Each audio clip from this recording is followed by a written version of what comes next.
Hello students, I am Nidhi Bhatt, your science teacher.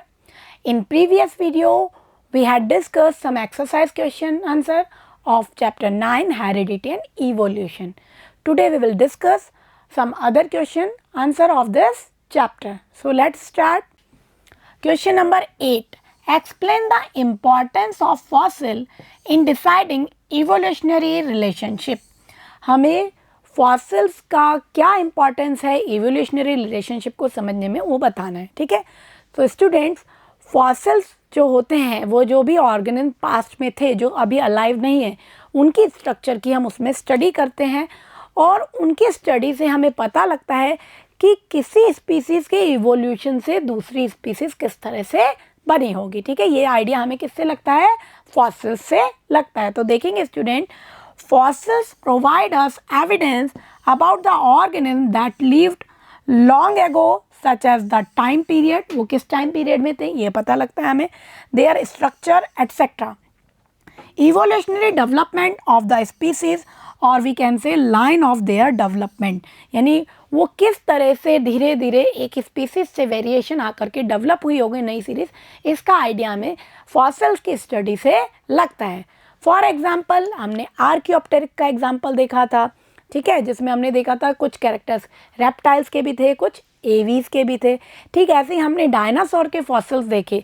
जो dinosaur इस time अर्थ पे live नहीं है तो हमने उनको कैसे पहचाना? उनके फॉसिल्स से पहचाना कि इस तरह का भी कोई ऑर्गेनिज्म अर्थ पे था. और उन डायनासोर्स में क्या थे? फेदर्स थे. But they used in insulation in cold weather. Cold weather में इंसुलेशन के काम वो फैदर आते थे. लेकिन जब धीरे धीरे बर्ड का इवॉल्वेशन हुआ तो वो फैदर उनके फ्लाइंग में काम आने लगे. तो फॉसिल की स्टडी से हमें ये आइडिया हुआ कि रेप्टाइल से ही बर्ड का इवोल्यूशन हुआ होगा. तो देखेंगे students, connecting links between two groups. Example, feather present in some dinosaur. Dinosaurs में फेदर्स थे. Means that bird are very closely related to reptiles, जो बताते हैं कि बर्ड रेप्टाइल से क्लोजली रिलेटेड है.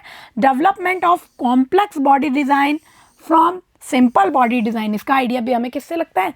फॉसिल्स से. पुराने ऑर्गेनिज्म के फॉसिल्स को देख करके हमें पता लगता है कि उसमें जो ऑर्गन्स थे उनकी बॉडी डिज़ाइन सिंपल थी और अब वो कॉम्प्लेक्स हो गई है. तो उनका स्टेप बाय स्टेप इवोल्यूशन कैसे हुआ इसका आइडिया हमें लगता है. ओके स्टूडेंट्स, नेक्स्ट क्वेश्चन देखेंगे. What evidence do we have for the origin of life from inanimate matter. Means life का ओरिजिन, सेल का फॉर्मेशन इनएनिमेट मैटर मीन्स कुछ इनऑर्गेनिक एलिमेंट से हुआ होगा. इसके लिए हमारे पास क्या प्रूफ है? तो स्टूडेंट, चैप्टर में हमने पढ़ा था स्टैनली मिलर का एक्सपेरिमेंट. ओके, तो स्टूडेंट्स देखेंगे, the evidence for the origin of life from inanimate matter was provided through an experiment conducted in 1953 by Stanley Miller and Harold Urey.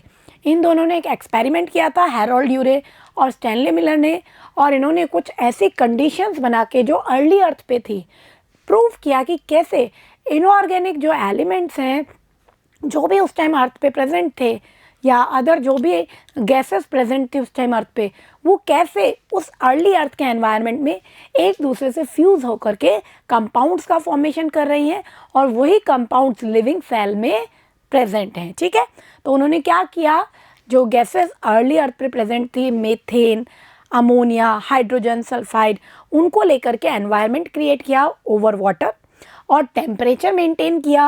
Early अर्थ का जो temperature था अबाउट 100 डिग्री सेल्सियस के थोड़ा सा below, उसको उन्होंने क्रिएट किया.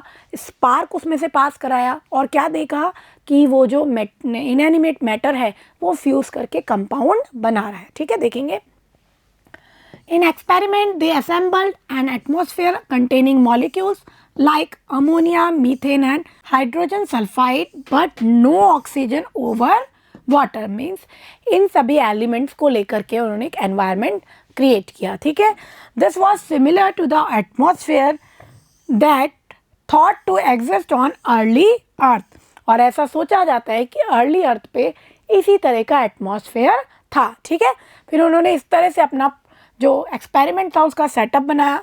ये अर्थ का प्रिमिटिव जो ओशियन है उसके लिए उन्होंने वाटर को लिया, एक बॉइलिंग फ्लास्क लिया जिससे वो टेम्परेचर को मेंटेन कर सकें, और इसके अंदर कुछ गैसेस जो भी अर्ली अर्थ पे प्रेजेंट थी उनको रखा और यहाँ पे स्पार्क भी प्रोड्यूस कराए, ठीक है, पावर सप्लाई के थ्रू, और देखा धीरे धीरे किस कंपाउंड का फॉर्मेशन हो रहा है, ठीक है। तो इस तरह से उन्होंने अपना एक्सपेरिमेंट किया, ठीक है। दे maintain at a temperature just below 100 degrees centigrade and sparks were passed through the mixture of gases to stimulate lightning. lightning को stimulate करने के लिए उन्होंने क्या किया, उसमें से spark भी पास कराई, और क्या देखा उन्होंने कि आफ्टर अ वीक जो कार्बन था, मीथेन के अंदर कार्बन था, वो सिंथेसाइज करके कुछ ऑर्गेनिक कंपाउंड्स को फॉर्म कर रहा है, साथ में एमिनो एसिड्स का फॉर्मेशन होने लगा, ठीक है। और हमें पता है एमिनो एसिड से ही क्या बनता है, प्रोटीन, ठीक है, और ऑर्गेनिक कंपाउंड्स लाइक कार्बोहाइड्रेट वगैरह का फॉर्मेशन होने लगा, और हमें पता है दीज आर बायोमोलिक्यूल्स और वो सेल के फॉर्मेशन में हेल्प करते हैं, ठीक है। देखेंगे at the end of a week 15% of the carbon from methane had been converted to simple compounds of carbon including amino acids, यानी कार्बन के कंपाउंड और एमिनो एसिड्स का फॉर्मेशन होने लगा, ठीक है, which make up protein molecules and support the life in basic form, ठीक है, और उससे क्या बना, प्रोटीन मॉलिक्यूल बने, ठीक है, thus amply suggesting that the life arose afresh on earth। तो इससे हमें आइडिया मिलता है इसी तरह से अर्थ पे लाइफ का अराइज हुआ होगा, ठीक है स्टूडेंट्स। आपको ये अच्छे से समझ में आ गया होगा कि एक्सपेरिमेंट में क्या किया मिलर ने, है ना। तो आगे देखते हैं student, next question is explain how sexual reproduction give rise to more viable variation than asexual reproduction. How does this affect the evolution of those organisms that reproduce sexually? तो स्टूडेंट हमें बताना है कि कैसे हम कह सकते हैं कि सेक्सुअल रिप्रोडक्शन में वेरिएशन के चांसेस एसेक्सुअल रिप्रोडक्शन के कंपैरिजन में ज़्यादा होते हैं और उससे किस तरह से इवोल्यूशन होता है। तो स्टूडेंट चैप्टर में हमने डिस्कस किया था कि सेक्सुअल रिप्रोडक्शन में वेरिएशन 3 रीजन्स के कारण होते हैं, small inaccuracy in DNA copying which we called mutation, crossing over and separation of chromosomes, ठीक है। तो देखेंगे students, sexual reproduction causes more viable variation due to the following reason. First is error in copying of DNA. DNA की copying में some errors, ठीक है। Random segregation of paternal and maternal chromosomes at the time of gamete formation. जब gamete का formation होता है तो male parent में और फीमेल पेरेंट में क्रोमोसोम्स का सेग्रीगेशन होता है, हाफ ऑफ गैमेट्स में बढ़ जाते हैं, तो वो रैंडम सेग्रीगेशन होता है, ठीक है। हर बार हो सकता है अलग अलग तरीके से हो, इसलिए क्या होती है, थोड़े से वेरिएशंस आने के चांसेस ज़्यादा होते हैं। और थर्ड रीज़न क्या था, क्रॉसिंग ओवर, ठीक है, exchange of genetic material between homologous chromosomes during formation of gametes. मैंने आपको बताया था जो होमोलोगस क्रोमोसोम्स होते हैं गैमेट फॉर्मेशन के टाइम, क्योंकि मियोसिस सेल डिवीज़न एक बहुत लॉन्ग प्रोसेस है, उसमें एक स्टेप ऐसा आता है कि जो होमोलोगस क्रोमोसोम्स हैं वो एक दूसरे से ओवरलैप हो जाते हैं और जेनेटिक मटेरियल को एक्सचेंज कर लेते हैं, एक दूसरे से जीन का एक्सचेंज कर लेते हैं, इसी को हम जीन एक्सचेंज या क्रॉसिंग ओवर भी कहते हैं। तो इन 3 रीज़न के कारण सेक्सुअल रिप्रोडक्शन में वेरिएशंस काफ़ी ज़्यादा आते हैं। देखेंगे student, accumulation of variation occur due to sexual reproduction over generation to generation। एक जनरेशन से दूसरी जनरेशन में जाते जाते जनरेशन आफ्टर जनरेशन ये वेरिएशंस एक्यूमुलेट होते जाते हैं, ठीक है। And selection by nature created wide diversity, और नेचुरल सिलेक्शन के कारण और वेरिएशन के एक्यूमुलेशन के कारण वाइड डाइवर्सिटी का जनरेशन होता है, यानी कि डिफरेंट स्पीसीज का फॉर्मेशन होता है, ठीक है। तो यानी कि ये इवोल्यूशन में भी अपना टेक पार्ट लेते हैं, ठीक है। देखेंगे स्टूडेंट आगे, in case of asexual reproduction, asexual reproduction में वेरिएशन के चांस कम होते हैं।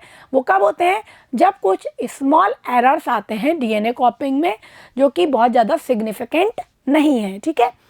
only the very small changes due to inaccuracy or we can say error also in DNA copying passed on the progeny. सिर्फ कुछ जो DNA की कॉपिंग में कुछ एरर्स आते हैं वो वेरिएशन ही प्रोजाइनी में पास होते हैं.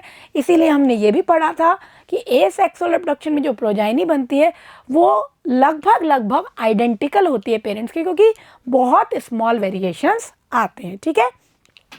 So it can be concluded that evolution in sexually reproducing organism proceed at a faster pace than in asexually reproducing organism. तो हम कह सकते हैं asexually reproducing organism के कंपैरिजन में सेक्सुअली रिप्रोड्यूसिंग ऑर्गेनिज्म के अंदर इवोल्यूशन का फास्ट रेट से चांस होता है. ठीक है. Okay students, next question is how is the equal genetic contribution of male and female parents ensured in the progeny? कैसे प्रोजाइनी में मेल और फीमेल पेरेंट्स से इक्वल जेनेटिक मटेरियल इंश्योर होता है कि बराबर इक्वल जेनेटिक मटेरियल ही आएगा. ठीक है. तो स्टूडेंट हम ह्यूमन बीइंग का एग्जांपल लेते हैं. ह्यूमन बीइंग में 23 पेयर और we can say 46 chromosomes present होते हैं. जब गैमेट फॉर्मेशन होता है तो ये क्रोमोसोम्स हाफ डिवाइड हो जाते हैं. ठीक है. इन 23 पेयर में से जो 22 पेयर हैं that is are called autosomes, उन्हें हम ऑटोसोम्स कहते हैं. और वो जो बॉडी के जो भी करेक्टर्स हैं, कलर, हेयर टाइप, हाइट, उनको डिसाइड करते हैं. और जो लास्ट पेयर है वो जेंडर को डिसाइड करता है. ठीक है.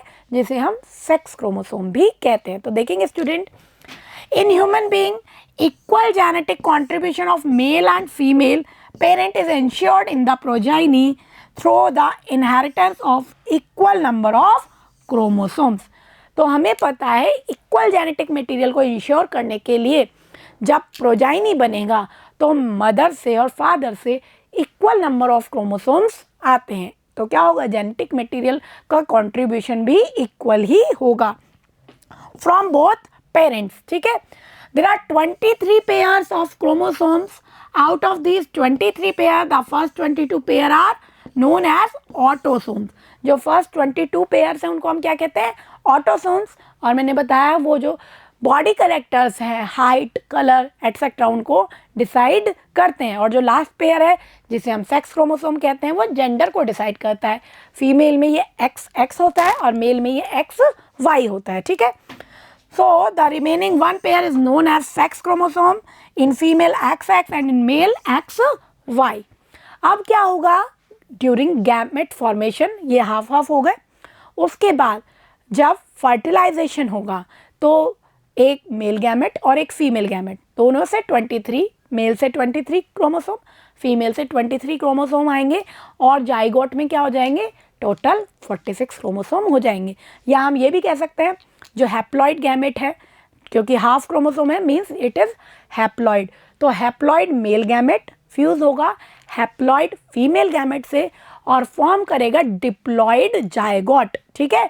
देखेंगे एन नंबर ऑफ क्रोमोसोम है हैप्लॉइड और एन फीमेल में है, मेल में भी एन, फीमेल में भी एन, और दोनों मिलकर के क्या बनाएंगे, 2n. तो डिप्लॉइड हो गया जाइगोट प्रोजाइनी का, यानी कि दोनों से उसने इक्वल नंबर ऑफ क्रोमोसोम्स लिए. ह्यूमन बीइंग के केस में 23 हैं,